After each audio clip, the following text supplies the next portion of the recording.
Hello વિદ્યાર્થી મિત્રો, સ્વાગત છે તમારું આપણી યુટ્યુબ ચેનલ પર. ઓકે, તો આજે આપણે મિત્રો જોવાના છીએ ધોરણ 11 એકાઉન્ટમાં વિભાગ બીમાં જે તમને આપેલું છે પ્રભાગ 1 પ્રકરણ 4નું જે દ્વિતીય પરીક્ષાનું ગાલા અસાઇનમેન્ટ છે. તો એનું 2025નું સોલ્યુશન આપણે આજે આપણી પોતાની યુટ્યુબ ચેનલ SS ગુજરાત એજ્યુકેશનના મિત્રો જોઈશું. તો મિત્રો વિડીયોને અંત સુધી જોજો. વિડીયો ગમ્યો હશે તો વિડીયો લાઈક, ચેનલ સબસ્ક્રાઈબ કરવાનું ભૂલતા નહીં, અથવા તો ચેનલ લાઈક અને વિડીયો સબસ્ક્રાઈબ કરવાનું ભૂલતા નહીં. ઓકે, તો ફટાફટ આ બધું કરી લો અને સ્ટાર્ટ કરીએ આપણો વિડીયો. તે પહેલાં તમને જણાવી દઉં, જો તમે આખા ગાલા અસાઇનમેન્ટના સોલ્યુશનની મિત્રો PDF મેળવવા માંગતા હોય તો નીચે ડિસ્ક્રિપ્શનમાં જે તમને મોબાઈલ નંબર આપેલો છે એના પર મિત્રો તમારે કોલ કરવાનો રહેશે. આખા ગાલા અસાઇનમેન્ટના સોલ્યુશનની PDFની કિંમત માત્ર ને માત્ર મિત્રો કેટલા છે? 100 રૂપીસ, મીન્સ કે 100 રૂપિયા એની પ્રાઇસ છે. ઓકે, તો નીચે ડિસ્ક્રિપ્શનમાં મોબાઈલ નંબર આપેલો, ફટાફટ કોલ કરો અને એ PDF મેળવી લો. રાઈટ, તો આપણે શરૂ કરીએ આપણું સોલ્યુશન. બધું સોલ્યુશન હશે એમાં. ઓકે, પહેલો પ્રશ્ન આપણે શું છે તો કે બાજે એટલે શું? બાજે તો તમને ખબર જ છે, એકાઉન્ટના આપણે દાખલા ગણીએ જ છીએ. આમ નોંધમાં આવે, બાકી બધામાં આવે. બાજે એટલે બાબતે જે. ઓકે, બાજે એટલે શું હોય છે મિત્રો? બાજે એટલે બાબતે જે હોય છે. આ બધાને ખબર છે. જે પણ તમારો વ્યવહાર થયો હોય તો એને લખવા માટે એમાં શું થયું છે, એક વેપારી શું વિચાર કરશે? જેમ કે રોકડ ખાતે ઉધાર તે બેંક ખાતે જમા. તો કે કોઈ પણ વ્યવહાર હોય તો એને શું થયું તું, વેપારીની દ્રષ્ટિએ આપણે વિચારવાનું અને એનો બાબતે જે બનાવીને લખવાનું.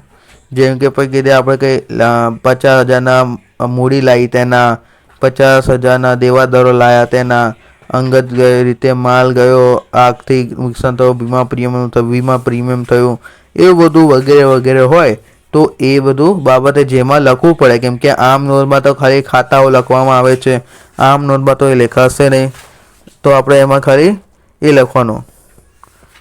ઓકે, બાબતે જેમાં એ લખવાનું હોય છે. તો જોઈએ આનો ઉત્તર શું કહે છે. બાજે એટલે શું? તો કે બાજે એટલે બાબતે જે એટલે વ્યવહારની ટૂંકી સમજૂતી. વ્યવહારની ટૂંકી સમજૂતી કહી દે છે. મેં તમને કીધું છે એમ, બાબતે બાજે વ્યવહારની વિશે માહિતી આપે છે.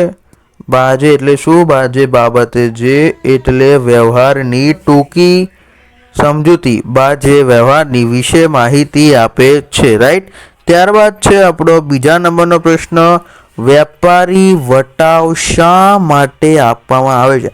આ પ્રશ્ન મિત્રો તમને કદી મળશે જ નહીં, અને આ માત્ર ને માત્ર મિત્રો તમને ક્યાં મળશે? આપણી યુટ્યુબ ચેનલ પર.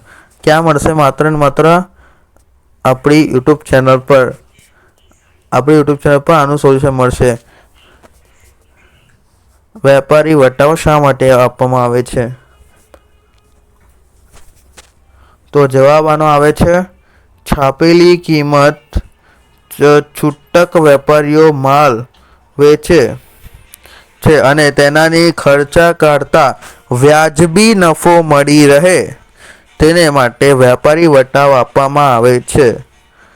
છાપેલી કિંમતને છૂટક વેપારીઓ માલ વેચે, જે આપણી કિંમત છાપેલી છે તો કિંમતે જે છૂટક વેપારીઓ છે એ માલ વેચે છે, તો તેને ખર્ચા કાઢે તો તે વ્યાજબી જે નફો વધે ને ખર્ચામાંથી, તો એને મિત્રો શું કહેવામાં આવે છે? બોલો બોલો. તો કે આનો આન્સર આવે વેપારી વટાવ, મીન્સ ડિસ્કાઉન્ટ. ખબર છે ડિસ્કાઉન્ટ તો? ઓકે, ત્યારબાદ માલનું ખાતું ધંધામાં શા માટે રાખવામાં આવતું નથી?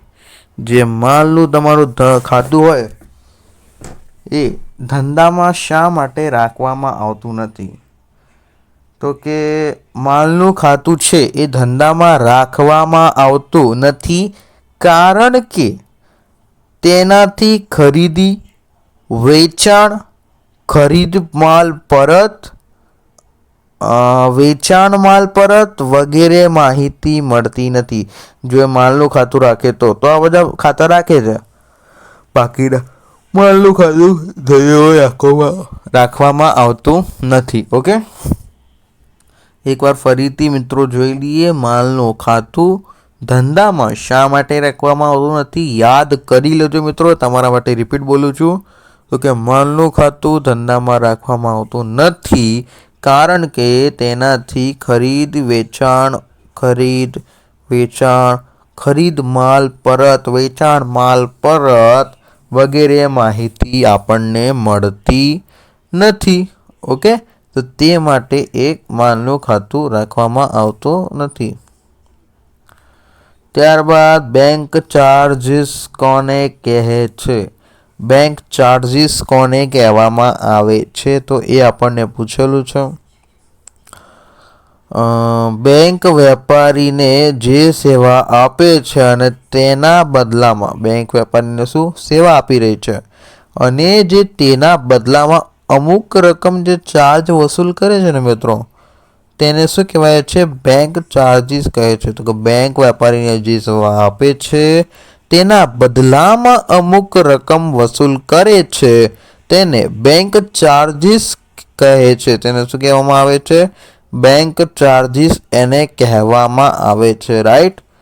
ત્યારબાદ જોઈએ ને એ પહેલાં મિત્રો, જો તમે આખા ગાલા અસાઇનમેન્ટના સોલ્યુશનની PDF મેળવવા માંગતા હોય દ્વિતીય પરીક્ષા 2025ની, તો મિત્રો નીચે ડિસ્ક્રિપ્શનમાં જે મોબાઈલ નંબર આપેલો છે એના પર કોલ કરો. જે આખા ગાલા અસાઇનમેન્ટના સોલ્યુશનની PDF છે એ તમને માત્ર ને માત્ર કેટલા 100 રૂપિયામાં મિત્રો મળી જશે. તો જરૂરથી મિત્રો કોલ કરીને મેળવી લો. ઓકે, તો જોઈએ આગળનું સોલ્યુશન શું કહે છે. કસર કોને કહે છે? કસર કોને કહે છે? તો કે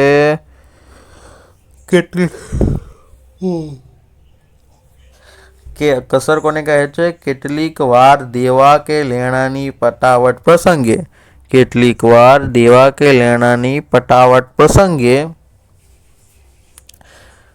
હિસાબ ચૂકતે કરવા નાની રકમ જતી કરી ચૂકવણી કરવામાં આવે છે તેને કસર કહેવામાં આવે છે. રાઈટ.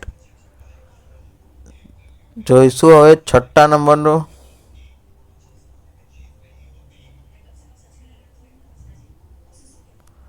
ઓકે, 6 નંબરનું આપણે જોઈશું.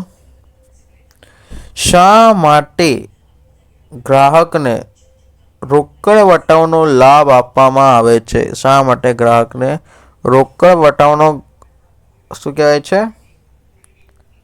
લાભ આપવામાં આવે છે. તો કે ગ્રાહકને રોકડ વટાવનો લાભ આપવામાં આવે છે કારણ કે ખરીદનાર માલના નાણાં વહેલા કે નિયમિત સમય મર્યાદા ચૂકવે તે માટે જ, અને નાણાં જલ્દી મેળવનાર કે રોકડ વટાવનો લાભ આપવામાં આવે છે. ઓકે, ફરીથી એકવાર જોઈએ. શા માટે ગ્રાહકને રોકડ વટાવનો લાભ આપવામાં આવે છે? ગ્રાહકને રોકડ વટાવનો લાભ આપવામાં આવે છે કારણ કે ખરીદનાર માલ નાણાં વેચનાર કે નિયમિત સમય મર્યાદા ચૂકવે તે માટેના, અને નાણાં જલ્દી મેળવવા રોકડ વટાવનો લાભ આપવામાં આવે છે. ઓકે, તો આ પૂરું થાય છે મિત્રો. આ વિડીયો ગમે તો વિડીયો લાઇક, ચેનલ સબસ્ક્રાઈબ કરવાનું ભૂલતા નહીં.